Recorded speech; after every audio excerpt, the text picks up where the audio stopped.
In the heart of Glacier National Park, where the majestic peaks pierce the sky and the wilderness whispers ancient secrets, 3 college students embarked on an adventure that would turn into a nightmare.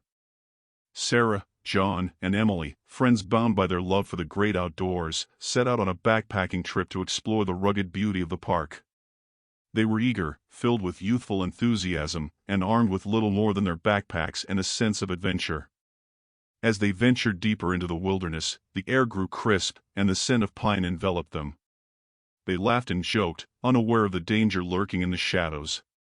It was in the quiet moments of twilight when the forest seemed to hold its breath that they first sensed it, the faint rustle of leaves, the snap of a twig underfoot.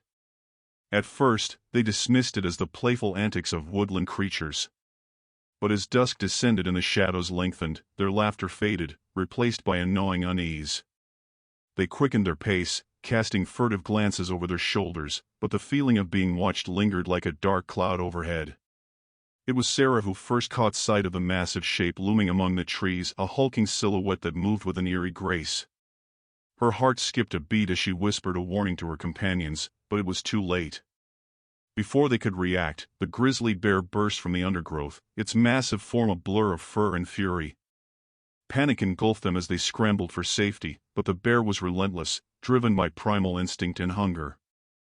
Sarah and John fought desperately, wielding their backpacking gear as makeshift weapons, but their efforts were futile against the sheer power of the beast. In a matter of moments, the forest echoed with the sounds of their screams, drowned out by the guttural roars of the grizzly. Emily, frozen in terror, watched helplessly as her friends were dragged into the darkness, their fate sealed by the merciless jaws of the predator. Alone and trembling, Emily knew she had to escape. With every ounce of strength, she pushed herself to run, her heart pounding in her chest as she navigated the treacherous terrain. But fear clouded her judgment, and in her haste, she stumbled over a rocky outcrop, her footing slipping away beneath her. For a fleeting moment, time seemed to stand still as she plummeted into the abyss, her scream lost in the howling wind. And then, there was only silence, a haunting echo of the tragedy that had unfolded in the depths of Glacier National Park. In the aftermath, as search teams scoured the wilderness in vain, the park remained cloaked in silence, its secrets buried beneath the snow-capped peaks. But for those who dared to tread its trails, the memory of that fateful night would linger like a ghostly whisper, a reminder of the untamed beauty and unforgiving cruelty of nature's embrace.